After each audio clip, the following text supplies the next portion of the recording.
दीपकनी ज्योति जो सुख, कल्याण, आरोग्य और धन संपदा प्रदान करती है और शत्रुओं की बुद्धि का नाश करती है, आपको मेरा नमस्कार है।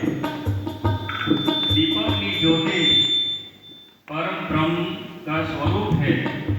दीपक की ज्योति भगवान विष्णु का स्वरूप है। हे संध्या का दीपक, आप मेरे पापों को हर ले, आपको मेरा नमस्कार है।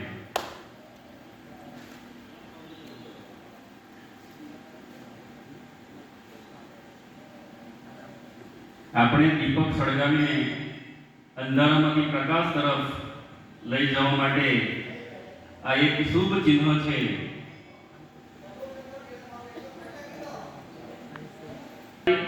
અને એમના ધર્મ